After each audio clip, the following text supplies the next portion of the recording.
Earth's wrath shocks the galaxy. The Galactic Council chamber fell silent as Admiral's 6 eyes focused on the holographic display before him. The blue-skinned leader of the galaxy's most powerful military alliance watched in disbelief as the data streams painted an impossible picture. Humans, the species to join galactic civilization, had just accomplished something that every military doctrine known to the advanced races. "Show me the footage again," Admiral commanded, his voice carrying the weight of authority that had crushed rebellions across 12 star systems. The holographic projector flickered to life, displaying the recent battle at the 442 system. What the assembled alien commanders witnessed made their various appendages, tentacles, and extremities tremble with a mixture of fear and fascination. 3 days earlier, the Harvester fleet, a nomadic collection of biomechanical ships that had terrorized the Outer Rim for centuries, had descended upon the human colony of New Brisbane. The Harvesters were known throughout the galaxy as an unstoppable force. They consumed entire planets, stripping them of all organic matter and leaving behind dead, barren rocks. No species had ever successfully defended against a full Harvester assault. The human colony world of New Brisbane housed 12 million settlers, mostly farmers and miners who had traveled hundreds of light years from Earth to build new lives. When the Harvester fleet's massive bioships emerged from hyperspace, every military expert in the galaxy expected to witness another tragic harvesting. The standard protocol for any civilized species was immediate evacuation, abandoning the planet to preserve as many lives as possible. But the humans did something unprecedented. They stayed and fought. Commander Sarah stood on the bridge of the UES Retribution, humanity's battleship, as alarms blared throughout the vessel. Her dark eyes reflected the red warning lights flashing across every surface of the command center. Around her, 200 crew members worked frantically at their stations, preparing for what every tactical analysis suggested would be a suicide mission. "Ma'am, we're receiving evacuation requests from the planetary governor," reported Lieutenant Martinez, his hands steady despite the tremor in his voice. "He's asking for immediate transport off-world for all civilian populations." Commander's jaw tightened as she studied the tactical display. 17 massive Harvester bioships hung in space like grotesque metal tumors, each one capable of sterilizing a continent. Behind them lurked dozens of smaller attack vessels, their organic hulls pulsing with bioluminescent patterns that had become the last sight for billions of beings across the galaxy. "Negative on the evacuation order, Lieutenant," replied, her voice cutting through the chaos like a blade. "Signal all human vessels in the system. We're not running." The bridge crew exchanged glances of shock and admiration. Every one of them knew the stories. The Harvesters had devoured the silicon-based crystalline empire in less than a week. They had consumed the gas giant cities of the ethereal collective without losing a single ship. The mighty draconian war machine, with their plasma cannons and armor, had been reduced to scattered refugees after encountering the Harvester fleet. Yet here stood a human commander, facing odds that would make even the most battle-hardened alien warrior retreat in terror, and her response was to stand and fight. "All ships, this is Commander aboard the Retribution," she broadcast across all human frequencies in the system. "Today, the Harvesters expect us to run like every other species has done. They expect us to abandon our homes, our families, our future. But we are human. We don't abandon what we've built. We don't surrender what we love. Today, we show these cosmic bullies what happens when you threaten humanity." The response was immediate and unanimous. Every human vessel in the system, from massive dreadnoughts to small patrol boats, confirmed their commitment to fight. Mining ships jettisoned their cargo and retrofitted their industrial equipment into makeshift weapons. Civilian transports volunteered to ram enemy vessels if necessary. Even the orbital platforms around New Brisbane, designed for peaceful research and commerce, began reconfiguring themselves into fortress positions. What followed challenged every assumption the galaxy held about warfare, survival, and the nature of courage itself. The Harvester fleet approached with their usual methodical confidence. Their bioships pulsed with anticipatory hunger, organic weapon systems, charging with energy that could melt through the strongest known alloys. The lead vessel, a kilometer-long nightmare of twisted metal and flesh, broadcast the standard Harvester ultimatum in the universal translation matrix. "Surrender and die quickly, or resist and suffer eternal torment as we consume your essence slowly." Commander's response was broadcast on every frequency. ensuring that not only the harvesters but every listening post in 3 sectors could hear her words. "This is Commander Sarah of the United Earth Forces. Your ultimatum is rejected. Instead, let me offer you one. Leave our system now or discover why humans have never been prey." The alien observers monitoring the battle from distant sensors recorded what happened next with instruments that struggled to process the data. The human fleet didn't retreat or attempt defensive maneuvers. Instead, they accelerated directly toward the harvester formation in what appeared to be a massive suicide charge. But it wasn't suicide. It was calculated aggression unlike anything the galaxy had ever witnessed. The UES Retribution led the charge, its engines burning at maximum output as it closed the distance with the lead harvester bioship. Instead of firing at maximum range like every other species did, the humans held their fire until they were close enough to see the pulsing organs inside the enemy vessel's semi-transparent hulls. "All weapons full spread," commanded as the Retribution screamed past the harvester ship at point-blank range. The human weapons weren't designed like alien armaments. While most galactic civilizations had developed elegant energy weapons that neutralized threats efficiently, human weapons were designed to destroy completely and absolutely. Rail guns fired depleted uranium slugs at relativistic speeds. Fusion torpedoes detonated with the fury of miniature suns. Plasma cannons didn't just pierce enemy hulls, they melted everything in their path. The lead harvester bioship, which had survived encounters with weapons that could crack planets, buckled under the concentrated fury of human ordnance. Its organic hull split open, spraying biomechanical fluids into the vacuum of space as secondary explosions rippled through its internal structures. But the humans weren't finished. As the wounded bioship tried to regenerate its damaged sections, 3 human destroyers performed a maneuver that made every alien military observer question their understanding of tactical doctrine. They flew directly into the gaping wound in the bioship's hull and detonated their own fusion reactors from inside the enemy vessel. The explosion tore the massive harvester ship apart from within, sending chunks of biomechanical debris spinning through space. The other harvester vessels, which had never experienced such aggressive tactics, faltered in their advance as they attempted to process what had just occurred. In the brief moment of harvester confusion, the human fleet pressed their advantage with a ferocity that belief. Mining ships, their cargo holds filled with improvised explosives, rammed into harvester vessels and detonated. Human fighters, no larger than atmospheric aircraft, swarmed around bioships hundreds of times their size, targeting specific organ clusters with surgical precision guided by biological warfare specialists who had studied captured harvester tissue for months. The orbital platforms around New Brisbane revealed their hidden modifications as massive magnetic accelerators designed for launching cargo containers were to fire shipping containers filled with antimatter at the advancing harvester fleet. Each impact created explosions visible from the planet's surface, turning night into day as enemy bioships were vaporized completely.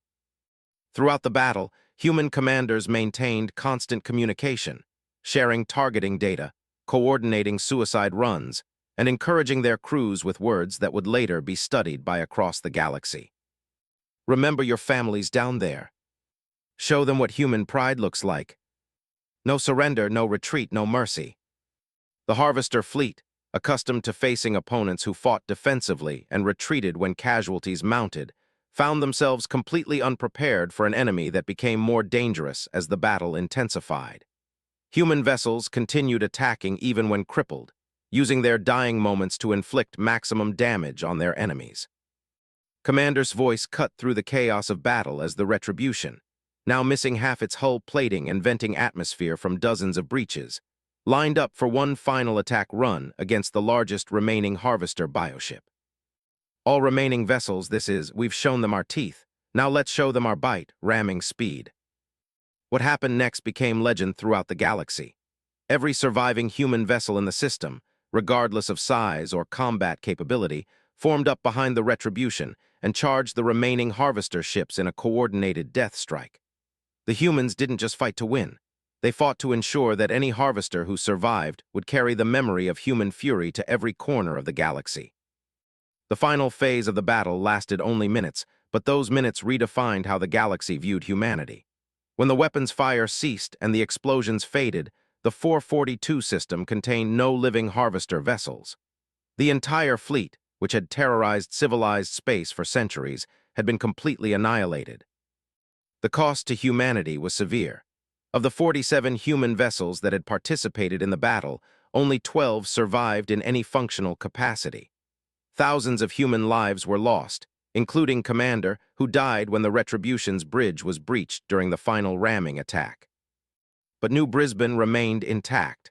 12 million human civilians continued their lives on a planet that should have been stripped bare.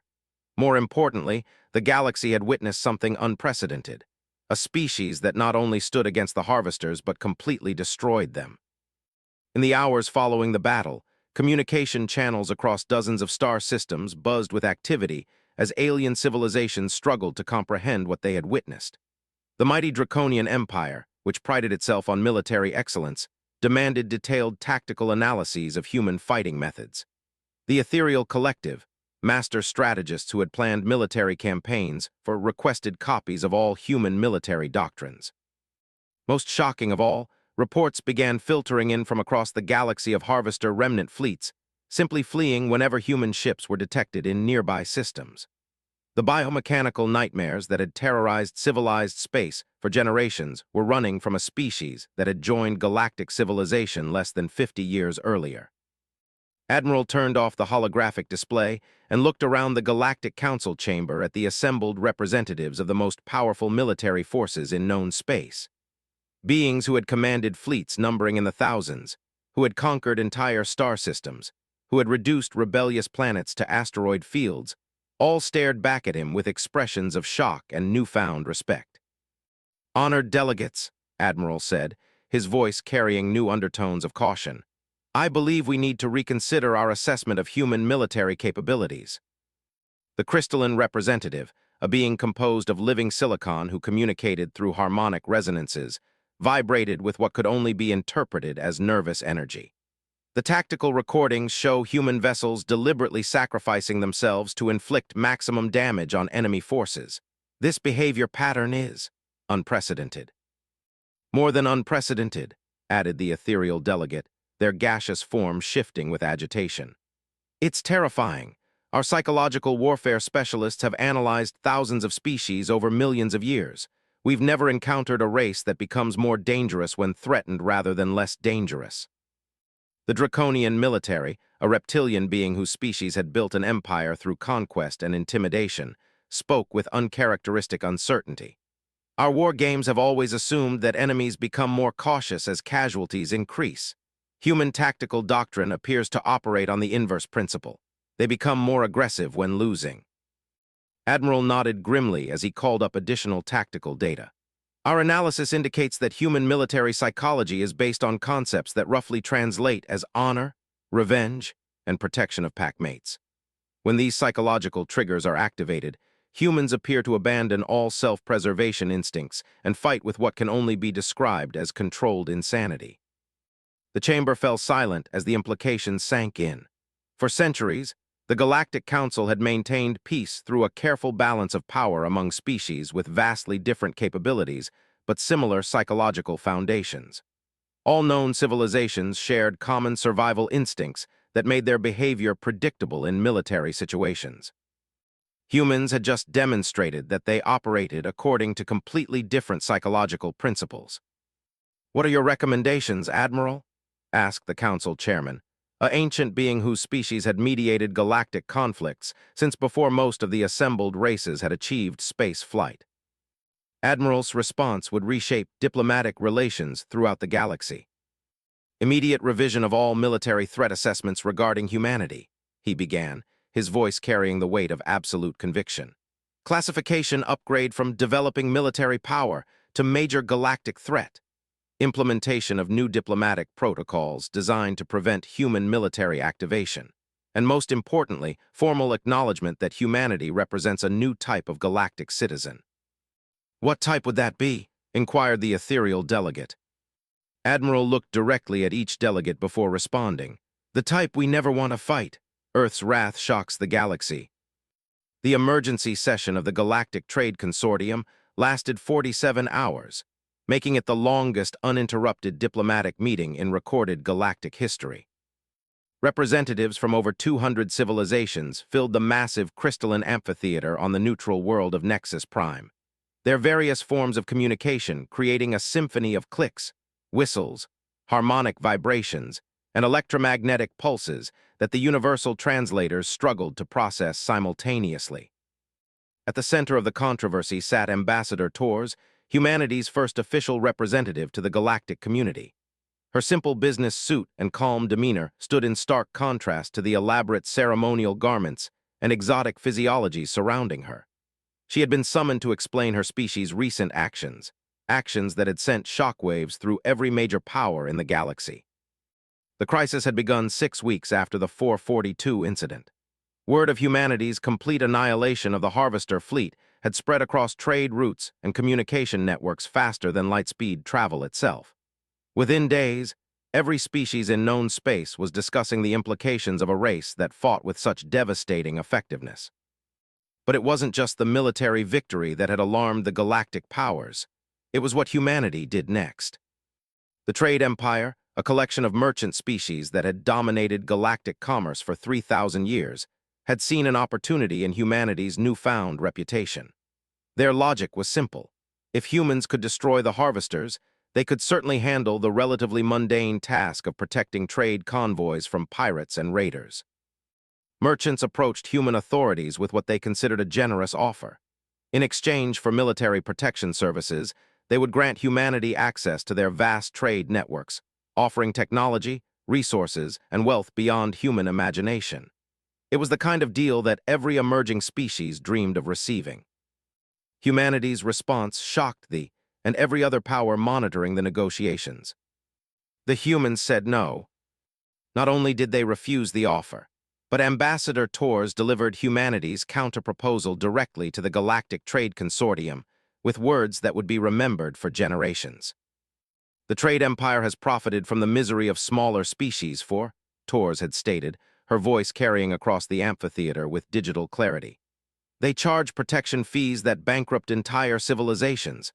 They manipulate resource prices to keep developing worlds dependent on their networks. They use their economic power to prevent competitors from emerging. This ends now. The gasps and protests that followed were immediate and intense. No species had ever challenged the trade empire so directly. The economic powerhouse controlled trade routes connecting over 80% of inhabited systems. Their response to previous challenges had always been swift and devastating. Economic blockades that could reduce advanced civilizations to pre-industrial levels within years. But Ambassador Tors wasn't finished. Humanity hereby announces the formation of the Free Trade Alliance, she continued, ignoring the chaos erupting around her. Any species currently being exploited by the trade empire is invited to join us in establishing fair, equitable trade relationships. We offer our protection to any world ready to break free from economic oppression. The representative, a tall being whose carapace gleamed with embedded precious metals that displayed his wealth, rose from his delegation area with movements that betrayed barely controlled rage. Ambassador Tors, he said, his translated voice dripping with condescension, your species has existed in galactic civilization for less than a century. You understand nothing of the complexities of interstellar commerce. The systems we have established maintain order and prosperity throughout known space. Tors met his gaze without flinching. Your systems maintain your prosperity at everyone else's expense. That era is ending. You cannot seriously believe that humanity can challenge an economic network that spans thousands of worlds, the continued. We control resource flows, manufacturing capabilities, transportation networks, and financial institutions. Without our cooperation, your species will find itself isolated and impoverished. The threat was clear, and everyone in the amphitheater understood its implications. The trade empire had used economic warfare to crush opposition before. Entire species had been reduced to subsistence-level existence when they had attempted to challenge dominance. But Tors smiled, and that smile sent a chill through every delegate present. You're assuming we need your cooperation, she replied, but we don't. What happened over the following weeks redefined galactic understanding of economic warfare. Humanity didn't just challenge the trade empire. They systematically dismantled its power structure using methods that no civilization had previously considered. The first phase of humanity's economic campaign began with the liberation of the Republic, a collection of agricultural worlds that had been trapped in debt slavery to merchants for over 4 centuries. They produced a grain variant that was essential for dozens of species, but price manipulation had kept them impoverished despite their crucial role in galactic food production. Instead of negotiating with the human trade ships simply arrived at worlds and began purchasing grain at prices 3 times higher than the paid. When merchants attempted to enforce their exclusive trade contracts, human security forces escorted them away from space with what could only be described as polite but implacable firmness. "You have no legal authority here," protested Trade Director Hin, as human Marines guided his negotiation team back to their ship. "You're right," replied Captain of the Human Trade Security Division. "We have no legal authority, but we do have 12 dreadnoughts in orbit and a very clear understanding that the people no longer wish to do business with you. I suggest you find other customers." The trade empire's response was swift and predictable. They implemented economic sanctions against humanity and any species that traded with them. They froze human accounts in financial institutions, blocked human access to controlled trade routes, and began pressuring their allies to isolate humanity economically. It was a strategy that had broken the will of rebellious species for. Economic isolation led to resource shortages, technological stagnation, and eventual capitulation. They expected humanity to surrender within months. Instead, humanity did something unprecedented. They ignored the sanctions completely and continued their economic liberation campaign with increased intensity. The key to humanity's success lay in their completely different approach to economics. While other species had built their trade relationships around the established networks, humans began creating entirely new networks based on principles that most galactic powers didn't understand. Captain Sarah, commander of the human trade vessel Prosperity, explained the human approach during a routine cargo delivery to the recently liberated Methane Worlds Collective. "Most species see trade as a zero-sum game," she told the methane-breathing representatives who had gathered to welcome her ship. "Someone wins, someone loses. Prices are set by whoever has the most power. But humans see trade differently. We believe everyone should benefit." The methane breathers found this concept difficult to comprehend. For them, as for most galactic civilizations, trade was about maximizing profit and minimizing costs. The powerful exploited the weak because that was the natural order of economics. "How can everyone benefit?" asked High Separator, their voice creating complex harmonic patterns in the methane atmosphere. "If we pay less for your goods, you make less profit. If you charge more, we have fewer resources for other needs." Captain's response demonstrated the fundamental difference between human economic thinking and that of every other known species. "We don't just sell you goods," she explained. "We buy your products too, and we help you improve your manufacturing processes. We share technology that makes you more efficient. We provide protection that lets you focus on production instead of defense. We're not trying to get rich off you, we're trying to get rich with you." This concept, revolutionary in galactic terms, became the foundation of the Free Trade Alliance. Instead of exploiting weaker species, humans actively worked to make them stronger. Instead of hoarding technology, they shared innovations freely.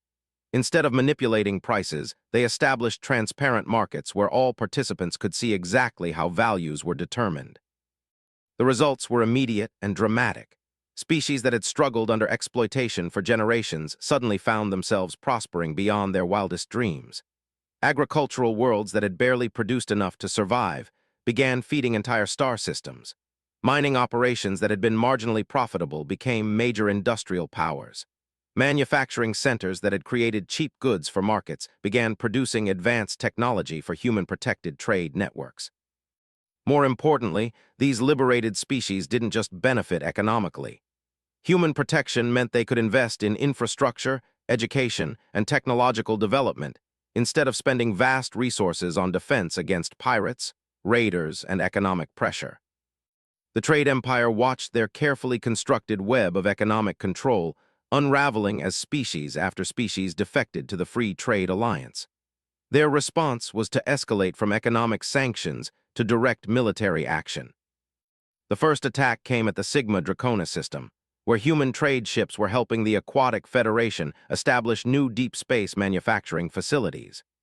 3 battle fleets, supported by mercenary forces hired from aggressive species across the galaxy, descended on the system expecting to face minimal resistance.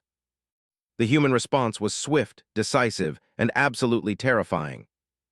Admiral Jennifer Hayes, commanding the Human Trade Protection Fleet, received the ultimatum while reviewing reports from a dozen different liberated worlds. "Human vessels, this is Fleet Commander Eth of the Defense Force," the transmission began. "You are conducting illegal trade activities in violation of established economic treaties. Withdraw immediately or face the consequences." Admiral Hayes' response was broadcast across all frequencies in the system and recorded by monitoring stations throughout the sector. "Commander Eth, this is Admiral Hayes of the Human Trade Protection Fleet. Your economic treaties were signed under duress by species you were exploiting. We don't recognize their validity. You have 1 hour to withdraw from this system before we demonstrate why the Harvester fleet no longer exists." The threat was clear, but they had convinced themselves that human military success against the Harvesters was a fluke. Their fleet outnumbered the human ships 3-1, and their mercenary allies included species with fearsome reputations for space combat. The battle that followed lasted exactly 43 minutes and redefined galactic understanding of human military capabilities. The human fleet didn't wait for the to attack.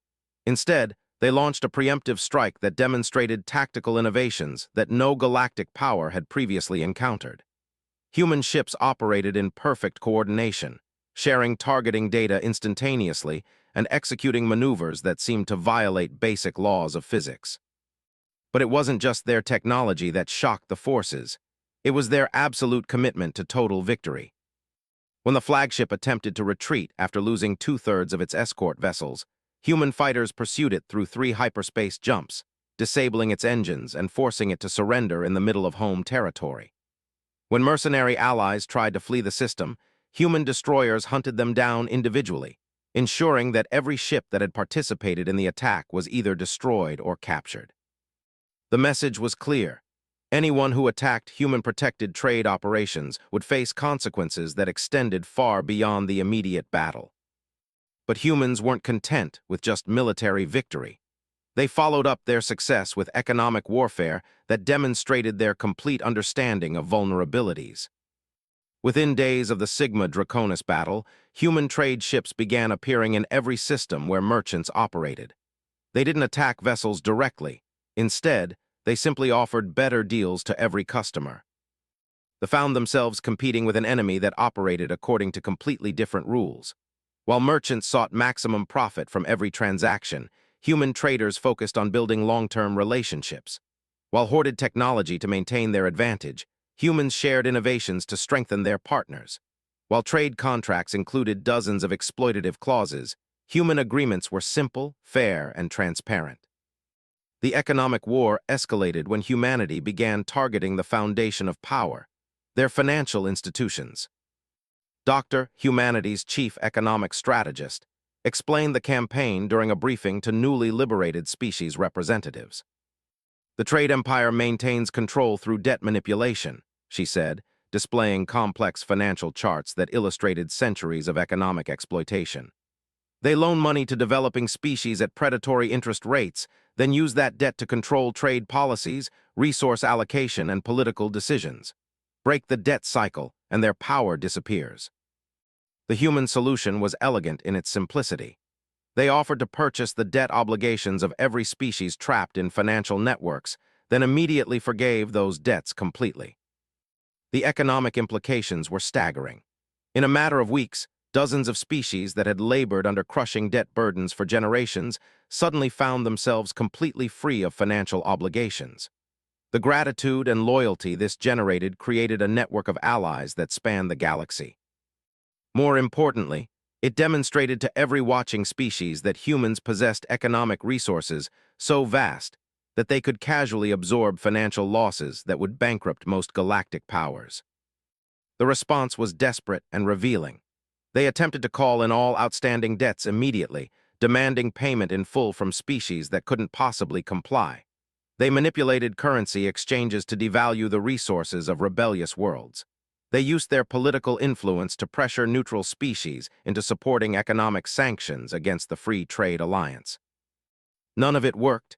Humanity had created an economic system that was completely independent of networks and actually grew stronger when external pressure was applied. The final blow came when humanity offered membership in the Free Trade Alliance to client species that had remained loyal out of fear rather than genuine allegiance. The terms were simple: immediate debt forgiveness, guaranteed protection from retaliation, and full participation in human-protected trade networks. The response was overwhelming. Within a single month, over 60 species formally from trade agreements and joined the Free Trade Alliance. The trade empire, which had dominated galactic commerce for found itself reduced to controlling less than 20% of their former network. Ambassador Torres addressed the emergency session of the Galactic Trade Consortium with words that would reshape interstellar commerce forever. "The age of economic exploitation is ending," she declared, her voice carrying to every corner of the amphitheater. "Humanity offers a new model for galactic trade based on mutual benefit, fair dealing, and shared prosperity. Any species that wishes to join us is welcome. Any species that attempts to return to the old ways of exploitation will discover why the Harvester fleet and the trade empire no longer pose threats to galactic peace."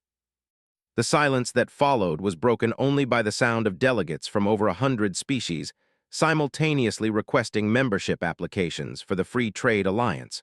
Earth's wrath shocks the galaxy. The ancient halls of the Eternal Conclave had witnessed the rise and fall of galactic civilizations for over 50 million years. Built by a long-extinct species whose name had been forgotten before most current races had evolved sentience, the crystalline structures floating in the void between galaxies served as the ultimate neutral ground for resolving conflicts that threatened the stability of known space. High Arbiter, a being so old that his crystalline form had grown to encompass an entire chamber, had presided over thousands of galactic disputes during his 40-million-year tenure. His consciousness existed partially outside normal space-time, giving him perspectives that younger species found impossible to comprehend. Today, he faced what might be the most significant challenge in the Conclave's history.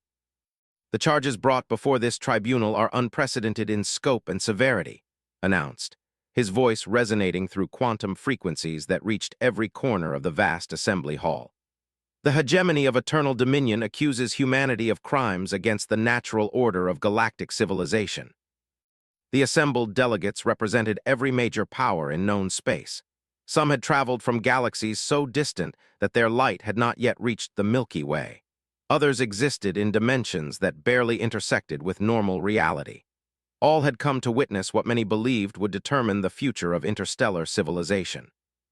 Supreme Overlord Hex of the Hegemony rose from his throne of polished bone, his 12-foot frame radiating the menace that had made his species the most feared conquerors in galactic history.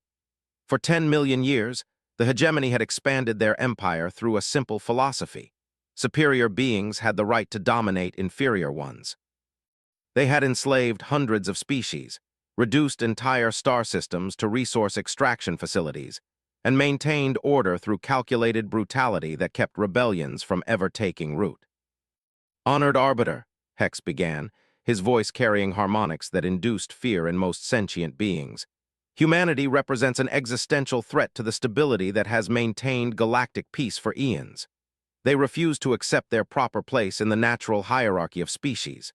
They challenge established order with concepts that undermine the very foundations of civilization." The charges that followed sent shockwaves through the assembled delegates. Humanity stood accused of corrupting other species with dangerous ideas about equality and freedom. They were charged with destabilizing galactic society by convincing enslaved populations that they had rights. Most seriously, they were accused of threatening the natural order by demonstrating that advanced civilizations could prosper without dominating weaker ones. Ambassador Torres sat calmly in the human delegation area, her simple civilian clothing contrasting sharply with the elaborate military regalia surrounding her. Behind her, a small group of human advisors and military officers waited with expressions of quiet determination that had become familiar to galactic observers. "The evidence speaks for itself," Hex continued, activating holographic displays that showed the scope of human influence across the galaxy. In less than 2 years, humanity has liberated over 400 species from their rightful masters. They have introduced concepts of individual rights that contradict millions of years of established social order. They have demonstrated military capabilities that threaten the balance of power that maintains galactic stability. The images showed the remarkable transformation of formerly enslaved worlds. Species that had labored in hegemony mining facilities for now operated their own industrial centers. Populations that had existed as biological resources were developing their own technology and culture.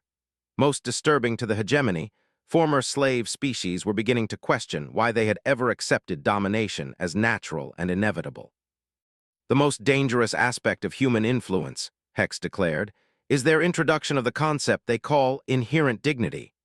They claim that all sentient beings possess equal worth regardless of their species, technological advancement, or military power. This idea undermines the fundamental principle that strength determines righteousness. High Arbiter had observed the rise and fall of countless civilizations, but the situation humanity had created was unlike anything in his vast experience. Previous challenges to galactic order had come from ambitious species seeking to replace one form of domination with another. Humanity was doing something unprecedented. They were rejecting the entire concept of domination.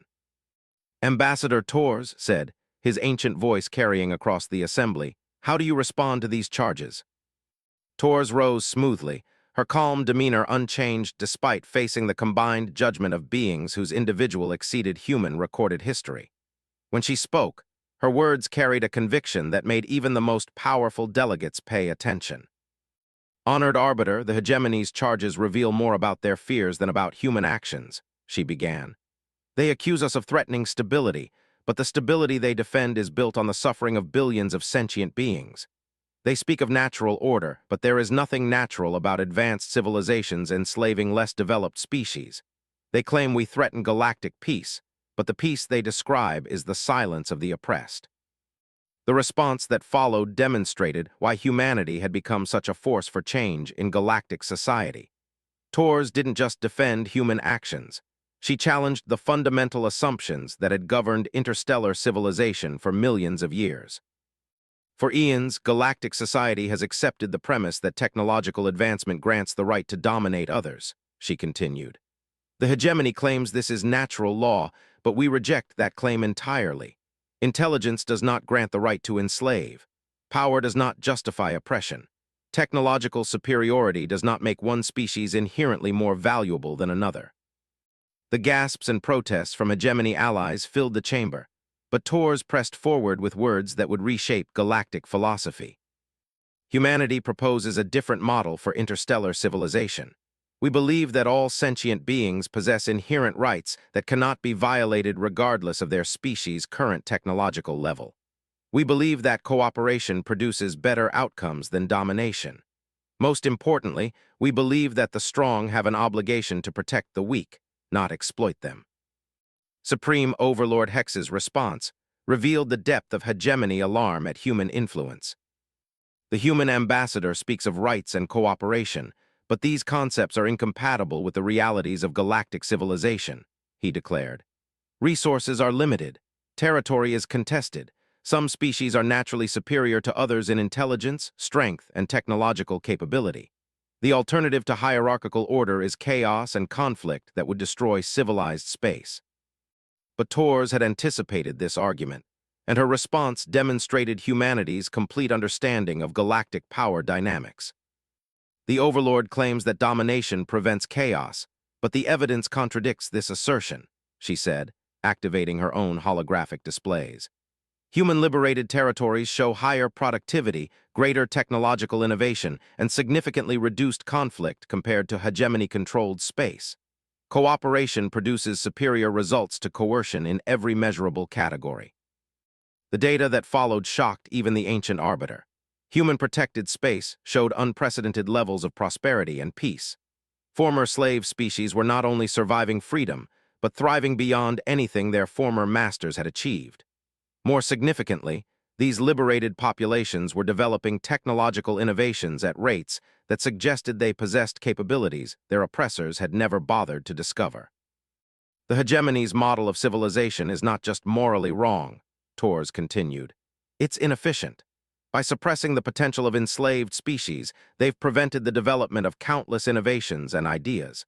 By maintaining dominance through fear, they've created a galaxy where most sentient beings spend their energy on survival instead of creation. The implications were staggering. If Torres was correct, then the galactic powers hadn't just been committing moral crimes for millions of years.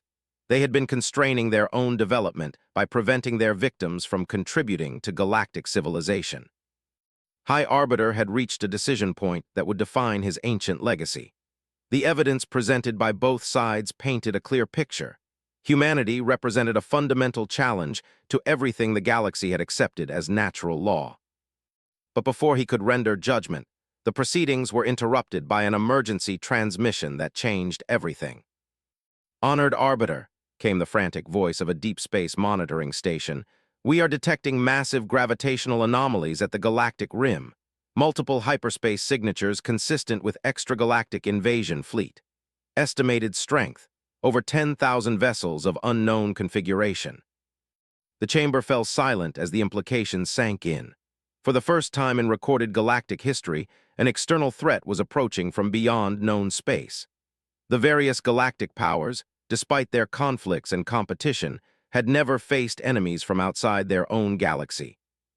Supreme Overlord Hex was the first to grasp the strategic implications. "This changes nothing," he declared, his voice carrying desperate authority. "The established military hierarchies must be maintained to face this threat. The hegemony possesses the most advanced weapons and the most experienced commanders. Other species must accept our leadership if there is to be any hope of survival." But Ambassador Torres had a different perspective, one that would determine how the galaxy responded to its greatest challenge. "The Overlord is correct that this threat requires unified action," she said, "but he's wrong about the form that unity should take.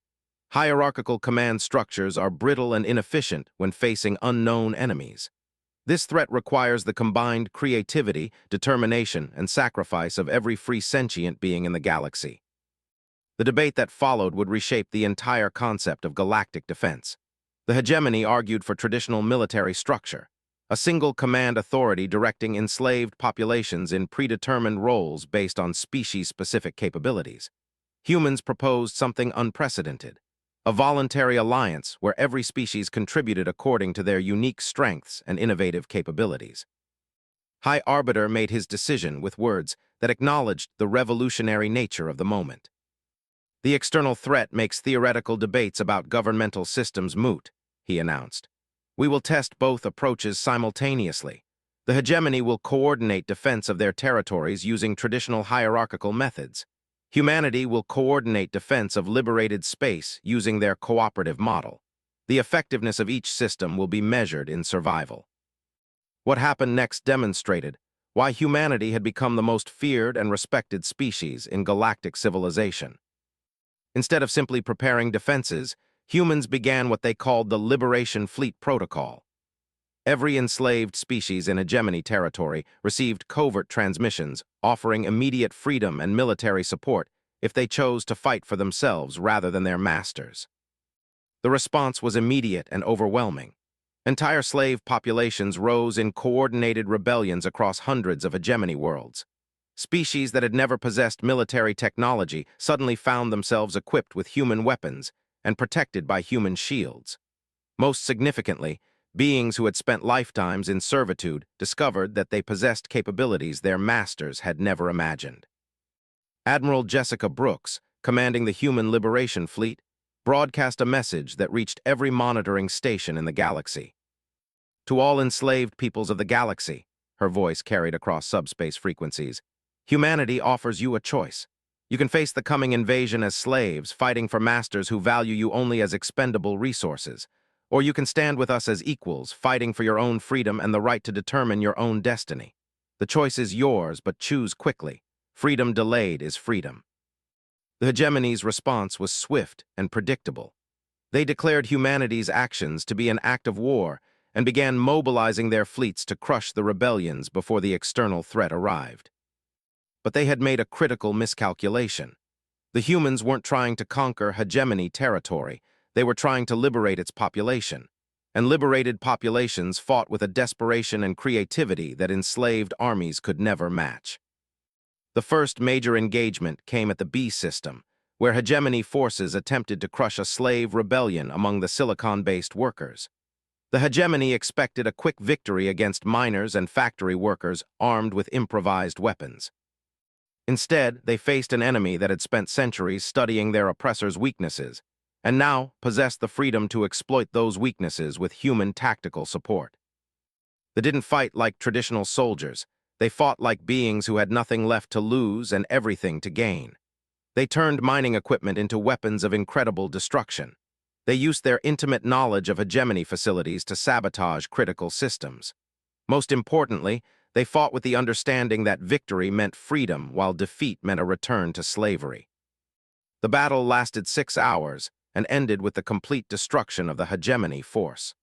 More significantly, they immediately began producing innovative technologies that combined their unique mineral manipulation abilities with human engineering principles. Similar scenes played out across hundreds of star systems as the galaxy prepared for the approaching invasion. The hegemony found themselves fighting a two-front war, against their former slaves and against the external threat that grew larger and more menacing with each passing day. But humanity wasn't content with just liberating enslaved populations. They were preparing for the invasion with innovations that every established principle of galactic warfare. Dr. Humanity's chief military scientist explained the human approach during a briefing to liberated species commanders.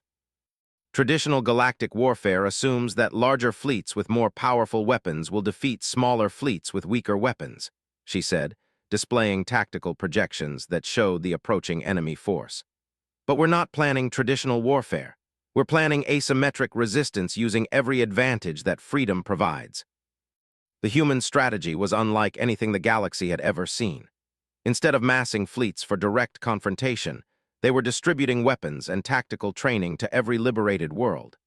Instead of building massive battleships, they were creating swarms of small, innovative craft piloted by beings who understood that they were fighting for their right to exist as free individuals. Most importantly, they were developing weapons and tactics specifically designed by formerly enslaved species who understood oppression in ways their former masters never could. As the external invasion fleet approached the galactic rim, two very different defensive strategies prepared to meet them. The hegemony assembled traditional battle formations using enslaved crews and hierarchical command structures. Humanity coordinated a network of free peoples united by shared commitment to liberty and mutual defense. The outcome would determine not just who survived the invasion, but what kind of civilization would emerge from the conflict. High Arbiter watched the approaching crisis with the perspective of eons and reached a conclusion that surprised even his ancient consciousness. For the first time in his vast existence, he found himself hoping that one particular side would emerge victorious.